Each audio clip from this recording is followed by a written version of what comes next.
So hello everyone, आज की इस वीडियो में हम बात करेंगे पार्ट 3 की, जहाँ पे हम इसके अंदर सॉल्यूशन करने वाले हैं फिल इन द ब्लैंक्स के बारे में। ठीक है, सो हमारा जो टॉपिक रहेगा लिखा है fill in the blanks so as make each of the following statement true, मतलब जिसका जो आंसर परफेक्ट है हमें उसे बता रहा है। ठीक है, तो सबसे पहले हमारा जो चैप्टर स्टार्ट होता है 1 से होता है, तो मैं लिखूंगा पे chapter number 1। Just wait a few minute. Okay, so हमारा चैप्टर है 1, चैप्टर नंबर 1। देखिए समझते हैं ना, वैसे यहाँ पे ऑलरेडी आंसर लिखे हुए हैं, लेकिन आंसर आए कैसे पहले समझना। जैसे आप लिखा है the smallest hall number is, तो आपको पता होगा कि हमारे पास जो हॉल नंबर होता है ना, हॉल नंबर वो हॉल नंबर 0 से स्टार्ट होता है, जस्ट लाइक 0 1 2 3 4 5 और इस तरीके से लगातार इन्फिनिट तक चलते रहते हैं। ठीक है, तो यहाँ पे सबसे छोटा नंबर कौन सा है? 0 है। सो 0 ही हमारा इसका आंसर हो जाएगा। ठीक है, अगर आपसे बोले कि स्मॉलेस्ट हॉल नंबर, तो हॉल का मतलब होता है आजा एक हॉल, ठीक है, छेद, तो वो हॉल मतलब क्या है? 0 से बन रहा है, तो हमारा आंसर 0 ही होगा। ठीक है, बात करते हैं सेकंड वाले में। सेकंड वाले में लिखा है the square root of 121। Root बोला हमारे पास, तो हम इसे रूट में लेके जाएंगे, रूट हो जाएगा 121। अब इसका जो रूट होता है ना, वो रूट होता है 11, तो इसका आंसर हो जाएगा 11। ठीक है, तीसरे की बात करते हैं। तीसरे में लिखा है the rationalising factor of 5 plus root 7। मैंने आपको कई बार बताया, मैं फिर से बता रहा हूँ कि यहाँ पे आपको रैशनलाइज जब निकालना हो तो सिर्फ साइन को अपोजिट कर दो, जैसे बीच में प्लस साइन है आप माइनस कर दो, तो हमारे पास आंसर हो जाएगा 5 माइनस रूट का 7। Okay, so I hope clear हो रहा है कि किस प्रकार से मैं क्वेश्चन को बता रहा हूँ आपको। फोर्थ वाले की बात करते हैं। सो फोर्थ वाले में हमारे पास लिखा है कि the type of dashing mirror expression of 7/16 in underline. हमें बताना है कि ये इसका एक्सप्रेशन किस तरीके से हुआ, टर्मिनेट होगा, नॉन टर्मिनेट होगा, रिकरिंग होगा, वो बताना है। तो आपको क्या करना है, 7 को 16 से डिवाइड करना है। वैसे तो मुझे पता है टर्मिनेट होगा, क्यों है मैं आपको समझा भी दूंगा। देखो 16 से डिवाइड करो तो नहीं जाएगा, तो 0 पॉइंट लेके यहाँ पे 0 लगा दो। अब यहाँ पे करेंगे 16 4 जाके तो होता है 64, 16 4 जा 64, रिमाइंडर आएगा हमारे पास कितना 6, अब पॉइंट है 0 दे दिया हमने, एंड फिर से हमारे पास 16 3 जा 48, इस बार हमारे पास जो रिमाइंडर आएगा वो 12 आएगा, एंड पॉइंट है तो हम यहाँ पे 0 लगा सकेंगे। ठीक है, अब 16 7 जा 112 हो जाएगा हमारे पास, माइनस करेंगे तो हमारे पास आएगा 8, पॉइंट है 0, एंड 16 5 जा 80 होता है 80, एंड रिमाइंडर आ गया हमारे पास 0। तो देखो जब हमारे पास रिमाइंडर 0 आएगा तब हम उसे बोलते हैं टर्मिनेट। क्या बोलते हैं? टर्मिनेट। ओके, क्योंकि हमारा जो रिमाइंडर है वो 0 आ चुका है। तो इसी तरीके से हमें डिवाइड करके चेक करना था कि रिमाइंडर अगर 0 होता है तो आप बोलोगे टर्मिनेट, नहीं 0 होता है तो बोलोगे आप नॉन टर्मिनेट। ठीक है, और वो रिपीट होता जाता है तो अब लिखोगे नॉन टर्मिनेट रिकरिंग। ठीक है, सो आई होप क्लियर याद रखना। अब देखो यहाँ पे क्या है, रिमाइंडर हमारे पास क्या होगा 0 है, तो हम लिखेंगे यहाँ पे टर्मिनेट, ये हो जाएगा आंसर इसका टर्मिनेट।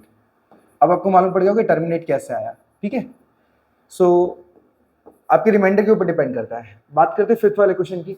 देखो फिफ्थ वाले क्वेश्चन में हमारे पास ये जो वैल्यू दी गई है ना, इसका सबसे सिंपल तरीका है। देखो जस्ट लाइक हमारे पास क्वेश्चन दिया है 243, उसकी पावर दी है माइनस का 1/5। सबसे पहले मैंने आपको बताया था कि हमारे पास जो पावर नेगेटिव होगी पहले आप उसे पॉजिटिव बनाओ, तो पॉजिटिव बनाने के लिए क्या करना पड़ेगा, हमें इसे अपॉन में लेके जाना पड़ेगा, मतलब अपन में 1 लेके इसका रेसिप्रोकल कर दो। रेसिप्रोकल होगा हमारे पास 1/243 की पावर आ जाएगा हमारे पास 1/5। ठीक है, अब जो 243 है ना, हम क्या करेंगे, उसका एलसीएम निकालेंगे। 243 चले, अब निकालेंगे। सो 3 से जाएगा हमारे पास, 3 8 24 एंड 3 1 3, फिर से 3 से 3 2 6, 2 उधर चला जाएगा हमारे पास, 3 7 21, फिर 3 से 3 9 27, फिर 3 से 3 3 9, फिर 3 से 3 1 3। अब हमारे पास जो 3 डिजिट है ना, वो हमारे पास 5 टाइम आया, 1 2 3 4 5 टाइम आया, तो हम उसे लिख सकते हैं यहाँ पे 1/3 की पावर 5, एंड ब्रैकेट के बाद हमारे पास 1/5 दिया था ऑलरेडी, इस 5 से ये 5 कैंसिल हो जाएगा, तो एज इट देखो अब 5 1 जा 5, ये 1 से 1 का मल्टीप्लाई करेंगे तो 1/3 की पावर 1 हो जाएगा। आप उसे 3 की पावर 1 लिखो या फिर 1/3 लिखो, दोनों का आंसर सेम ही होता है। ठीक है, तो हमारा जो आंसर हो जाएगा परफेक्टली हो जाएगा 1/3। सो आई होप पहले चैप्टर के जो फिलअप्स थे वो आपको क्लियर हुए होंगे कि किस प्रकार से इनका आंसर आया है। ठीक है, चलिए सो बढ़ते हैं सेकंड नंबर चैप्टर पर। Just wait a few minute, इसमें शॉर्टली करते हैं।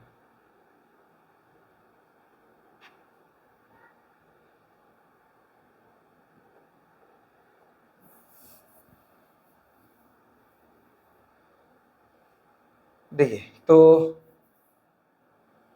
चैप्टर 2 की बात करते हैं हमारे पास, अरे जस्ट वेट,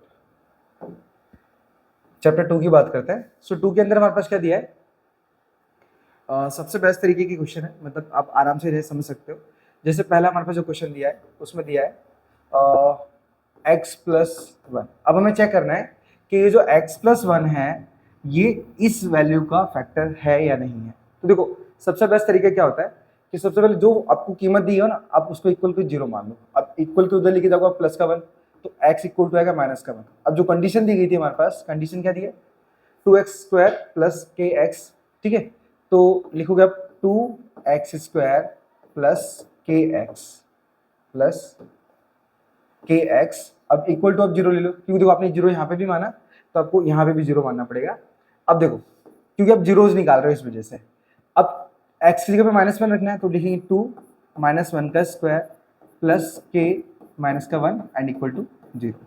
अब क्या करना है आपको, कैलकुलेशन निकालना है। तो देखो -1 का स्क्वायर है मतलब -1 इंटू -1 आएगा, क्योंकि हमारे पास जो स्क्वायर होता है वो ये बताता है कि हमारे पास जो अंदर वाली वैल्यू है, मतलब जो बेस है वो 2 टाइम आया, तो हमने बेस को 2 टाइम रखा, इस माइनस से इस माइनस को कैंसिल किया और 1 1 जा 1, मतलब हमारे पास 2 इंटू 1 प्लस, ठीक है।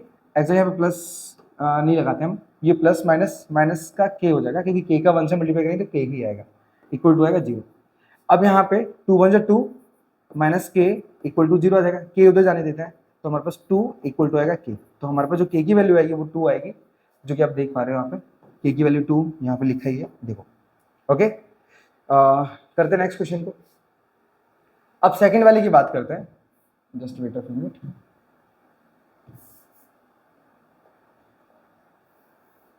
अरे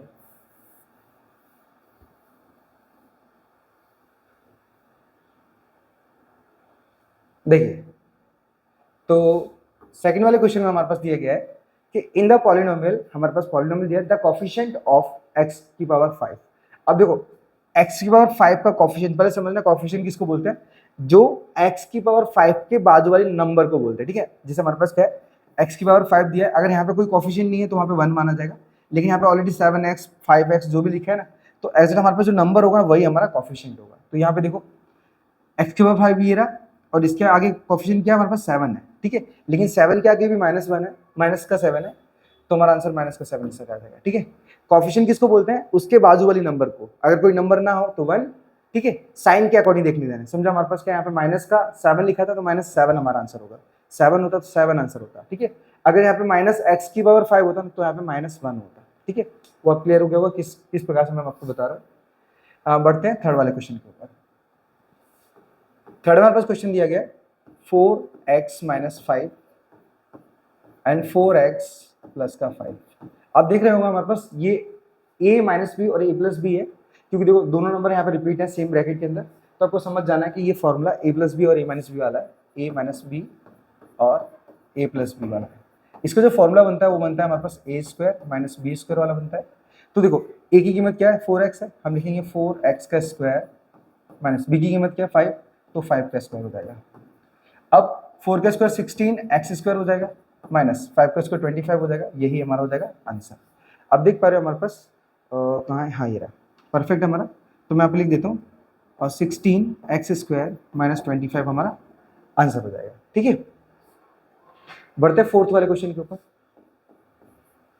फोर्थ वाले में लिखा है कि N algebraic expression is called a polynomial if and only if the index of x in each terms is a an number, ठीक है। तो यहाँ पे हॉल आएगा, हॉल, यहाँ पे हॉल आएगा। अब हॉल क्यों है पहले मैं आपको वो समझाता हूँ। देखो जैसे हमारे पास 2x दी है, 2x + 1 दिया है, अब इसे हम पॉलिनोमियल बोलते हैं। पॉलिनोमियल क्यों बोलते हैं, क्योंकि पॉलिनोमियल का एक रूल होता है कि अगर हमारे पास जो वेरिएबल होगा उसकी पावर अगर हॉल नंबर में है, उसकी पावर अगर हमारे पास हॉल नंबर में, हॉल नंबर का मतलब क्या हुआ, या तो 0 होनी चाहिए या फिर 1 2 3 4 5 6 ऐसी होनी चाहिए, तो ही वो पॉलिनोमियल माना जाएगा। लेकिन अगर मैंने यहाँ पे 1/2 रख दिया पावर, तो ये पॉलिनोमियल नहीं होगा। अगर मैंने इसे रूट में दे दिया तो भी पॉलिनोमियल नहीं होगा, ठीक है। तो ये कंडीशन होती है, इसीलिए यहाँ पे हॉल आएगा, क्योंकि हमारे पास पॉलिनोमियल हम उसी को बोलते हैं जिसकी पावर हॉल में आती है, ठीक है। सो क्लियर हो गया हो? चलिए बढ़ते हैं हम आगे की तरफ। क्वेश्चन नंबर 4 हमारा हो गया हॉल। ओके, बात करते हैं फिफ्थ वाले की। सो फिफ्थ वाले में लिखा है कि for the polynomial p of x if p of 3/2 equal to 0 and then underline is a factor of p of x। मतलब हमें बताना है कि ये जो वैल्यू है ना, हमने देखा था कि ये किसी ना किसी का फैक्टर है, तो एग्जैक्ट हमारे पास जो क्वेश्चन था वो क्वेश्चन क्या था वो बताना। देखो सबसे बेस्ट तरीका क्या है, आपको क्या करना है, x इक्वल टू 3/2 मानना है, क्योंकि हम क्या करते थे ना, जो ब्रैकेट में वैल्यू रहती थी हम उसको x की जगह पर पुट करते थे। तो हम क्या करेंगे, मतलब वो ये जो 3/2 वो x के इक्वल है, तो हमने क्या किया, उसके इक्वल बना दिया। ये 2 से इसका मल्टीप्लाई कर देते हैं तो 2x इक्वल टू 3 आ जाएगा, ये 3 ले लेते हैं हम आगे। सो 2x माइनस 3 इक्वल टू 0, या फिर हम उससे लिख सकते हैं 2x माइनस 3 हमारा आंसर हो जाएगा। आप देख पा रहे हो 2x माइनस 3 आपका आंसर है। ओके, सो पहला और सेकंड चैप्टर आपको पूरी तरीके से आ गया हो। बढ़ते हैं नेक्स्ट क्वेश्चन की तरफ। ओके, कितना बाकी है, just wait a few minute, थोड़ा सही है। देखिए, तो अब बात करेंगे चैप्टर नंबर 3 की। चैप्टर नंबर 3 के अंदर देखो हमारे पास क्या दिया है कि the point whose X coordinate is positive and Y coordinate is negative is the underline quadrant.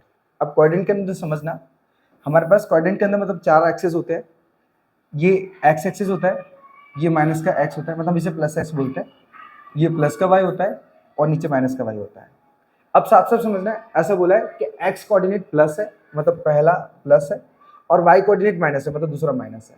तो ये प्लस माइनस कौन से क्वाड्रेंट के अंदर आते हैं, देखो हमारे पास ये पहला क्वाड्रेंट, दूसरा, तीसरा और चौथा होता है। तो हमारे पास दोनों प्लस होते हैं पहले वाले में, तो इसीलिए इसे प्लस प्लस रखते हैं। इसमें एक प्लस एक माइनस एक प्लस होता है, तो हम इसे माइनस प्लस रखते हैं। याद रखना, आगे वाली कीमत x की होती है और पीछे वाली y की होती है। तो देखो हमारे पास x माइनस में तो इसलिए आगे माइनस आया है, y प्लस में मतलब y प्लस बाद में आया है। सेम यहाँ पे दोनों ही माइनस है तो इसलिए माइनस माइनस रखेंगे और यहाँ पे प्लस माइनस होगा, ठीक है, प्लस माइनस। अब आप ध्यान दे पा रहे हो हमारे पास प्लस माइनस ही है, तो क्वाड्रेंट कौन सा हमारे पास, फोर्थ वाला है, तो इसका आंसर आएगा फोर्थ वाला, ठीक है। मैं आप लिख देता हूँ फोर्थ, आपने देख ही रहे हैं, आप फोर्थ यहाँ पे लिखा ही ऑलरेडी, ठीक है। सो मैं लिख नहीं रहा हूँ, तो हमारे पास जो पहला वाला आंसर है पहला, उसमें आएगा फोर्थ, मैं फोर्थ लिख रहा हूँ, ठीक है। सेकंड की बात करते हैं। सेकंड में लिखा हमारे पास कि the point of intersection of X axis and the Y axis is called. देखो अब देख पा रहे हैं ना, हमारे पास एक्स एक्सिस किसको बोलते हैं, इस वाली लाइन को बोलते हैं, और वाई एक्सिस किसको बोलते हैं, इसको बोलते हैं। इंटरसेक्शन का मतलब होता है कि दोनों एक दूसरे को काटती हैं, तो काट कहाँ पर है, एग्जैक्ट बीच वाले पॉइंट पे, और इस पॉइंट का नाम होता है ऑरिजिन। ऑरिजिन याद रखना, ऑरिजिन कहते हैं हम उसको। सो हमारा आंसर है ऑरिजिन, ठीक है। सो क्लियर हो गया हो कि किस प्रकार से इसको बता रहा हूं मैं। सेकंड वाले का ऑरिजिन है, ऑरिजिन। थर्ड की बात करते हैं। सो थर्ड में लिखा है ordinate of all the points on the x axis is underline. देखो पहले आप समझना, दो चीजें हमारे पास, एब्ससिस्सा और ऑर्डिनेट, ऑर्डिनेट सॉरी। देखो जो एब्ससिस्सा होता है उसे एक्स बोलते हैं, और जो ऑर्डिनेट होता है वो होता है वाई, वाई। तो याद रखना है इनको, आपकी बाई चांस हमारे पास एब्ससिस्सा या फिर हमारे पास ऑर्डिनेट पूछ सकते हैं, ठीक है। तो आप थोड़ा सा नोटिस याद रख, मतलब ध्यान में रखना है इन दोनों को। अब यहाँ पे देखोगे आप, यहाँ पे लिखा है कि the ordinate of all the points on the x axis, तो वहाँ पे जीरो आएगा। अब जीरो क्यों आया, मैंने आपको बताया कि हमारे लिए ऑर्डिनेट मतलब किसको बोलते हैं, वाई को बोलते हैं। तो हमारे पास जैसे देखो ये क्वाड्रेंट है, ये बराबर, ये क्वाड्रेंट है। अब यहाँ पे क्या बोला गया हमारे पास कि जो एक्स एक्सिस है, मैं अगर एक्स एक्सिस में जैसे यहाँ पे घूमूं, यहाँ पे घूमूं, यहाँ पे घूमूं, यहाँ पे घूमूं, यहाँ पे घूमूं, या फिर कहीं भी जाऊँ, बराबर। लेकिन ये जो पूरी लाइन होगी ना, ये पूरी लाइन ये जीरो बताएगी वाई के लिए। क्यों, क्योंकि हमारे पास अगर मैं ऊपर की तरफ जाऊंगा तो वाई प्लस में जाएगा, नीचे की तरफ आऊंगा तो वाई माइनस में जाएगा। लेकिन मैं अगर एक्स एक्सिस पे रहूंगा ना, तब हमारा जो वाई एक्सिस की जो वैल्यू होगी वो जीरो होगी, ठीक है। तो यहाँ पे एक्स एक्सिस इज जीरो होगा, ठीक है। Ordinate of all the point on the x axis, मतलब एक्स एक्सिस के पास जितने भी पॉइंट होंगे वो वाई के लिए जीरो ही रहेंगे, तो इसीलिए हमारे पास आंसर आया वो जीरो, ठीक है। सो क्लियर हो गया हो कि किस प्रकार से मैं आपको बता रहा हूँ। इसे रफ करते हैं, चलिए नहीं एक और क्वेश्चन आया, तो यहाँ पे जीरो आया। फोर्थ की बात करते हैं। फोर्थ में लिखा है कि पॉइंट -2 और 8 is lies in the quadrant. Quadrant बताना है, देखो कीमत, देखो कीमत, तो -2 और 8, हमें 2 और 8 से कोई लेने देने नहीं है, हम सिर्फ माइनस प्लस। देखो तो देखो पहले वाले माइनस है और दूसरे में प्लस है, क्योंकि कुछ नहीं है, तो माइनस प्लस है। माइनस प्लस किस में आ रहा है? सेकंड वाले में। आपका आंसर होगा सेकंड। ठीक है, सो क्लियर हो गया होगा सेकंड भी आपको। तो हमारे पास फर्स्ट, सेकंड, थर्ड और फोर्थ की हमने बात कर ली। अब बढ़ते हैं, यहाँ पे लिखा है कि the y coordinate of the point in the fourth quadrant is. अब देखो फोर्थ क्वाड्रेंट हमारे पास y में क्या होता है? माइनस होता है, तो इसलिए हमारे पास जो फिफ्थ वाला है उसमें आएगा नेगेटिव।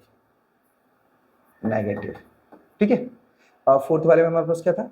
सेकंड, फोर्थ ही था ना, जस्ट वेट, सॉरी सेकंड था। चलिए बात करते हैं एक लास्ट टॉपिक्स की। यहाँ पे दिया है कि the line joining 2 3 and -5 3 intersect the, मतलब कौन सा एक्सिस को इंटरसेक्ट करता है हमें बताना है।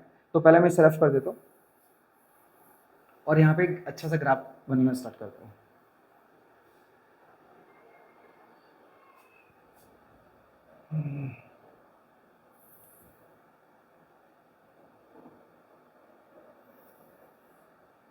ओके, तो हमारे पास ये प्लस का x हो गया, -x प्लस y और यहाँ पे -y।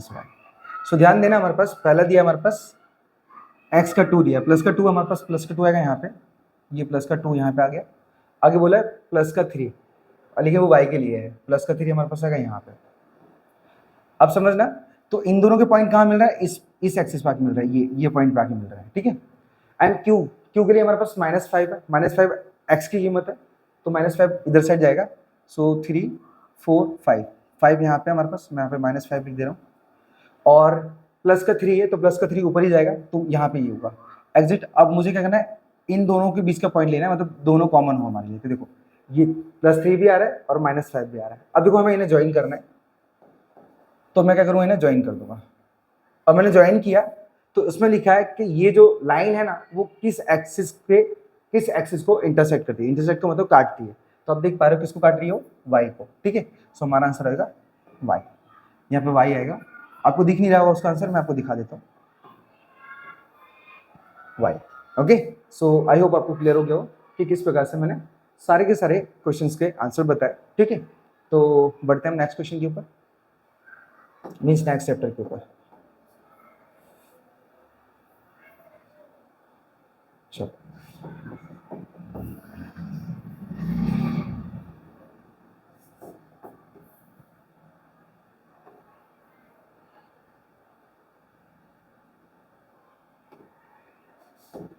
तो अब हम बात करने वाले हैं चैप्टर नंबर 4 पे, ठीक है। चैप्टर 4 में हमारे पास जो पहला क्वेश्चन है वहां पे दिया गया है, एंड फॉर द इक्वेशन, देखो ये हमारे पास फ़ारेनहाइट और सेल्सियस वाला दिया है, ठीक है। आप इसको समझ सकते हो।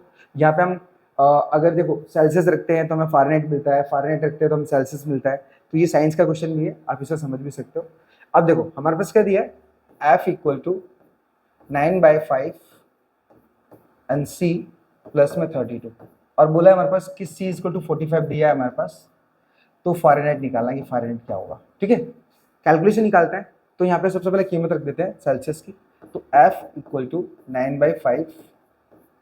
अब जो C की वैल्यू कितनी है? C की वैल्यू हमारे पास 45 दी है, सो 45 प्लस में 32, ये 5 से 9 टाइम हमारे पास 45 कैंसिल हो जाएगा, सो 9 9 जा हो जाएगा 81 एंड प्लस का हो जाएगा 32 एंड इक्वल टू 2 और 1 3 और 3 8 हो जाएगा 11, तो मतलब हमारे पास 113 आंसर आ जाएगा, 130। तो एग्जैक्ट यहाँ पे जो आंसर आया 139, ठीक है। चलिए बढ़ते हैं सेकंड वाले की तरफ। तो सेकंड वाले में लिखा है कि if, just wait a few minute, मैं एक बार कैमरा देख लूँ, मेरा कैमरा सही पोजीशन में चल रहा है।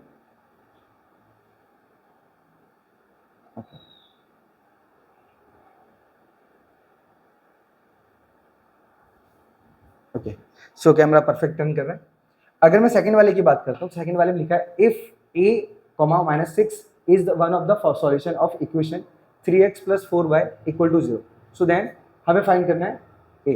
ओके, चलिए तो पहले इक्वेशन लिख लेते हैं। हमारे पास लिखा है 3x + 4y and equal to दिया है 12 एंड कंडीशन दी है a - का 6। ठीक है। तो आप याद रखना कि हमारे पास पहली कीमत x की और सेकंड कीमत होती है y की, बस उसे पुट करते हैं। तो हमारे पास लिखेंगे 3, x की कीमत a है प्लस 4 और y की कीमत -6 है, इक्वल टू आएगा 12।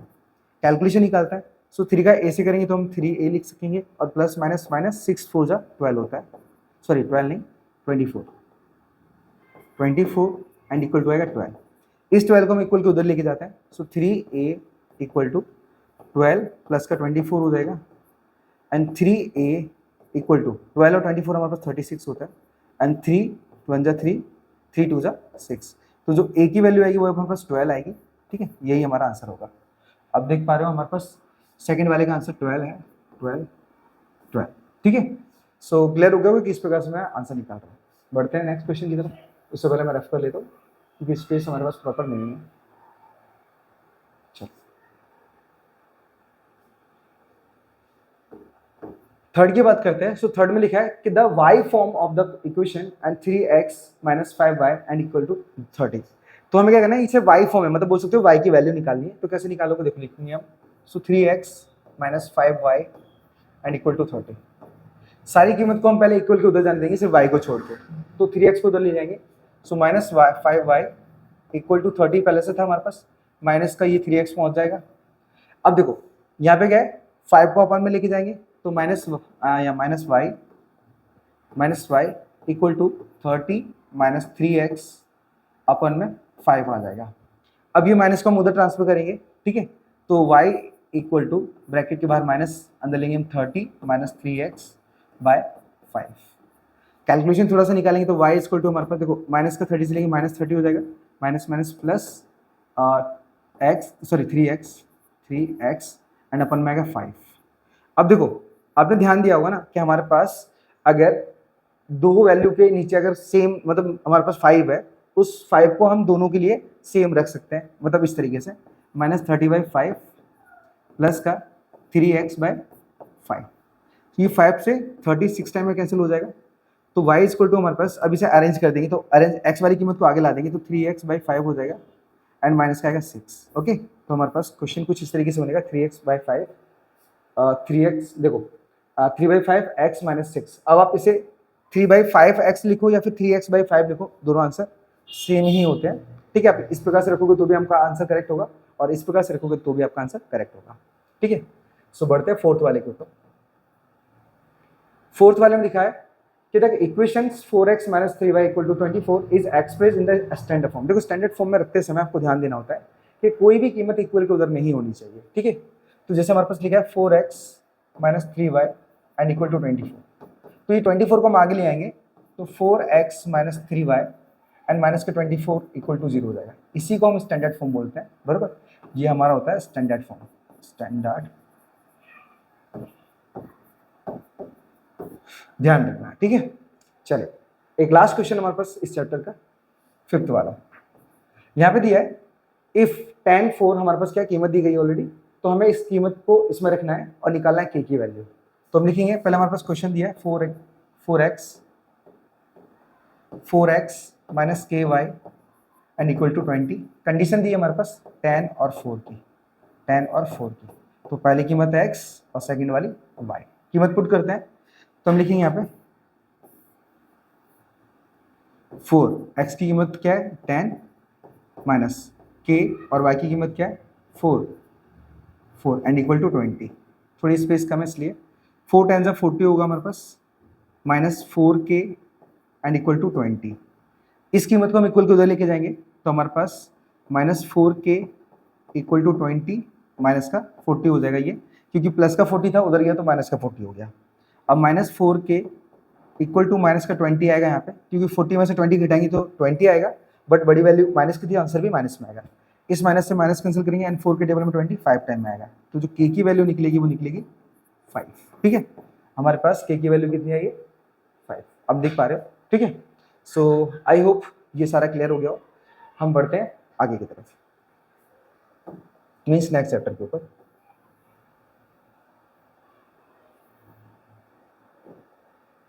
अगर आपको कोई और सब्जेक्ट में डाउट वगैरह हो तो आप कमेंट कर सकते हो, मैं हो सकेगा उतनी जल्दी आपको सॉल्यूशन प्रोवाइड करने की कोशिश करूंगा, ठीक है। चलिए तो और वीडियो अच्छी लग रही हो तो वीडियो को लाइक और चैनल को सब्सक्राइब जरूर कर लेना। मीन्स अच्छी लगने का मतलब ये है कि आपको समझ में आ रहा हो तो, ठीक है।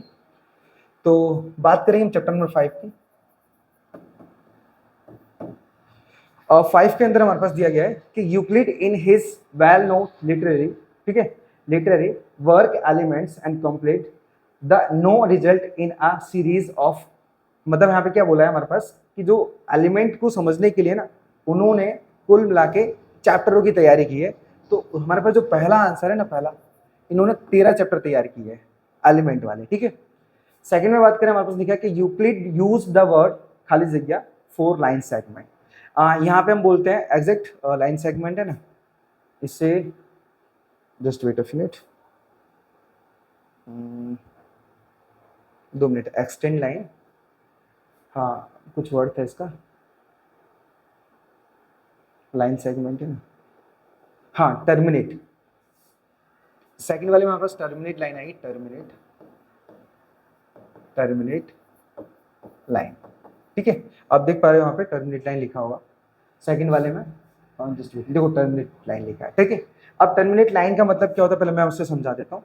जैसे यहाँ पे क्या बोला गया है कि यूक्लिड लाइन सेगमेंट को टर्मिनेट लाइन बोलते हैं। देखो लाइन सेगमेंट किसको बोलते हैं, जैसे लाइन, याद रखना लाइन, रे और लाइन सेगमेंट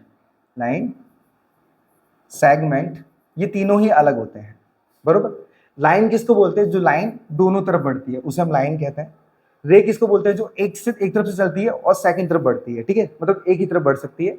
और लाइन सेगमेंट किसको बोलते हैं, जो फिक्स होती है, मतलब यहाँ पे हमारे पास जो ए और बी ये पॉइंट फिक्स होते हैं, फिक्स, ठीक है। यहाँ पे ए से बढ़ती है सिर्फ, और यहाँ पे ए बी होते हैं लेकिन दोनों तरफ एक्सटेंड हो सकती है, ठीक है।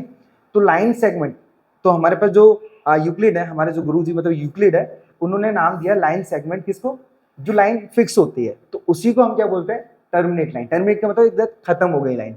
हमारे पास दो फिक्स पॉइंट होते हैं, उसी को हम टर्मिनेट लाइन सेगमेंट कहते हैं, ठीक है। सो आपको क्लियर हो गया होगा हमारे पास ये सेकंड वाले में जो यूक्लिड ने नाम दिया ना लाइन सेगमेंट का, उसका नाम था टर्मिनेटेड लाइन या फिर टर्मिनेट लाइन बोलते हैं, ठीक है। बात करते हैं थर्ड वाले की। सो थर्ड वाले के अंदर लिखा the underline was important manual for geometrical structures in ancient India. देखो इसको बोलते हैं सुलभ सूत्र, सुलभ सूत्र। तो पुराने समय में देखो, आजकल क्या है, हम बोलते हैं जैसे जियोमेट्री वगैरह सीखना है, आप समझते हो जियोमेट्री वगैरह क्या होता है हमारे लिए, ठीक है। तो हमें क्या करना पड़ता था, आज हम सिर्फ जियोमेट्री नाम लेते हैं, इनफ है हमारे लिए, लेकिन उस समय उस कोर्स का नाम सुलभ सूत्र होता था, जियोमेट्री वाले, बरोबर। सो आपको क्लियर हो गया हो कि हमारे पास जियोमेट्री स्ट्रक्चर अगर समझना है ना तो हमें सुलभ सूत्र क्लियर करना पड़ेगा, और ये काफी समय पहले की बात है, ठीक है। तो उस समय, पुराने समय में मतलब उसे सुलभ सूत्र के नाम से जानते थे जियोमेट्री चैप्टर्स को। बढ़ते हैं आगे की तरफ, ओके।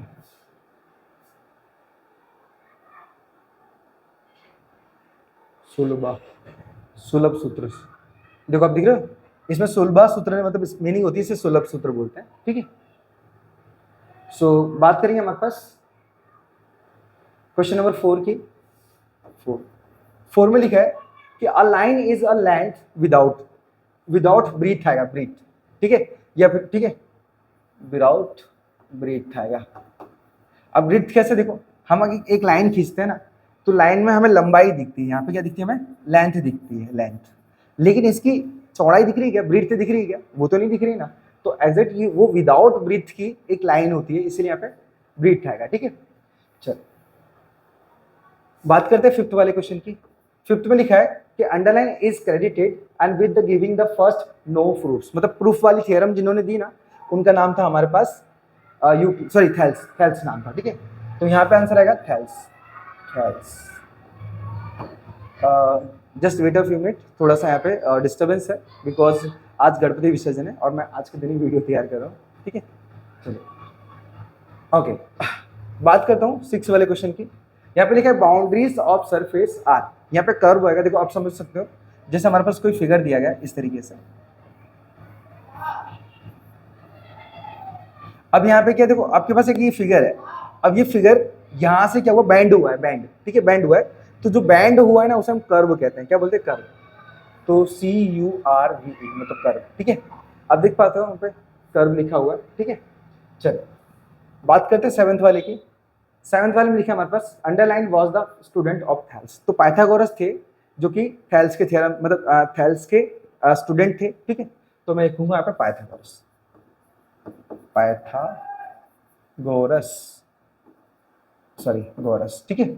आप देख पाओगे यहाँ पे पाइथागोरस लिखा हुआ है, ठीक है।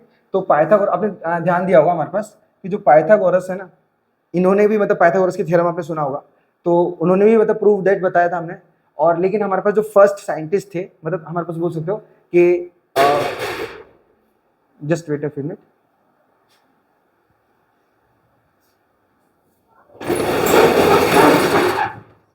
बोलिए बोलिए, just wait a few minute, 2 minute.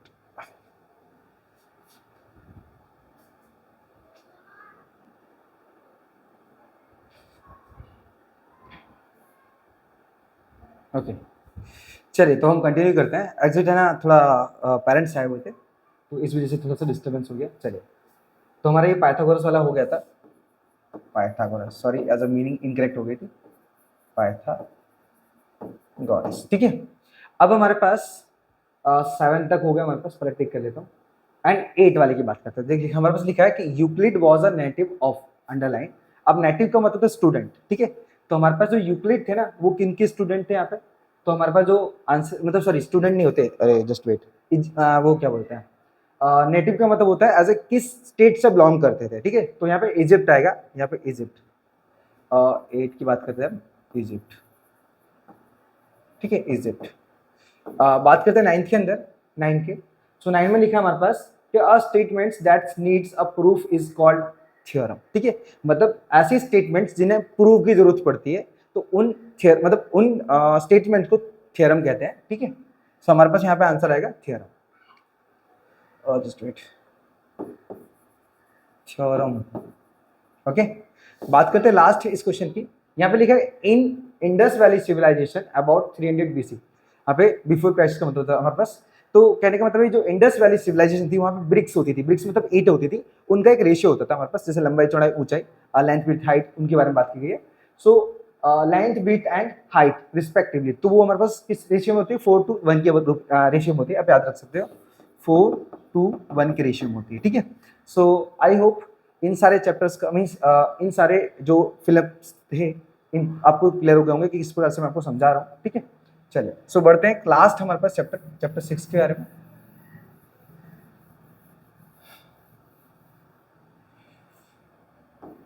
Chapter 6,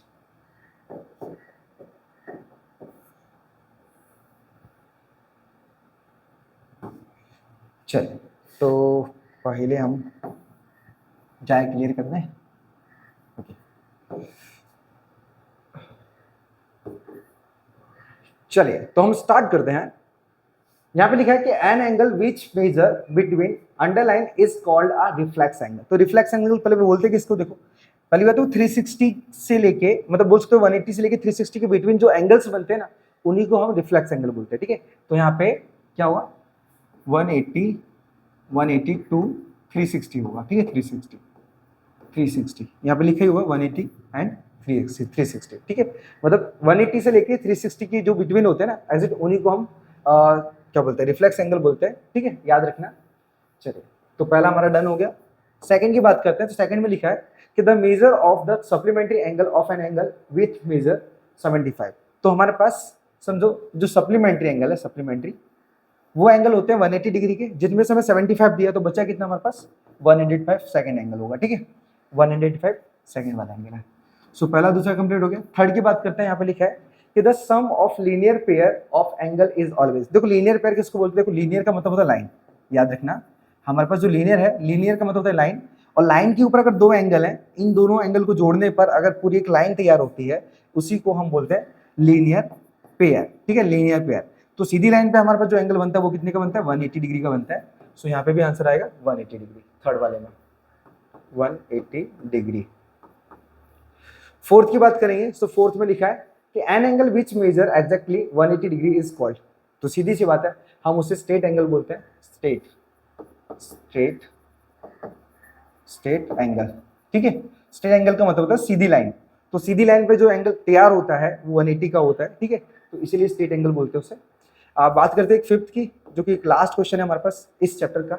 लिखा है कि if two parallel lines are intersect by a transversal then interior angles on the same sides of the transversal are 180 degree यहाँ पे भी होता है, ठीक है, और उसे सप्लीमेंट्री एंगल बोलते हैं 180 डिग्री को। देखो पहले समझना है यहाँ पे, जैसे दो लाइन है, दो लाइन हमारे पास है, जैसे समझो ए और बी है, और ए और बी को एक लाइन और इंटरसेक्ट करती है, सॉरी एक लाइन और इंटरसेक्ट करती है, जिसको हम बोलते हैं ट्रांसवर्सल, ठीक है, इसको हम ट्रांसवर्सल बोलते हैं।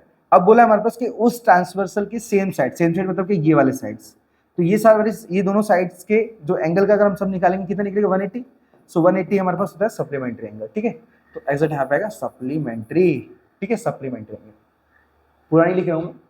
सो आई होप चैप्टर 6 तक आपको पूरी तरीके से क्लियर हो गया हो, ठीक है।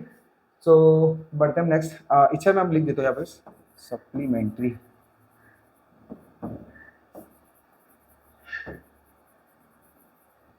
ठीक है, सप्लीमेंट्री, तो क्लियर हो गया हो। आई होप ये सारे के सारे मीन्स जो चैप्टर मैंने आपको एक्सप्लेन किए वो आपको क्लियर हो गया हो, ठीक है, और आपको जो भी रिक्वायरमेंट है आप कमेंट करते रहना, जिससे क्या मैं आने वाले टाइम में आपको ज़्यादा से ज़्यादा मतलब है ना सॉल्यूशन प्रोवाइड करने की कोशिश करूँ, ठीक है, जिससे आपका काम और भी ईजी हो जाए। और वीडियो अच्छी लगी हो तो वीडियो को लाइक और चैनल को सब्सक्राइब जरूर कर दे, ठीक है, जिससे मेरा मोटिवेशन मुझे बढ़ता रहेगा, मीन्स मिलता रहेगा, ठीक है। मिलते हैं नेक्स्ट वीडियो में, तब तक के लिए धन्यवाद।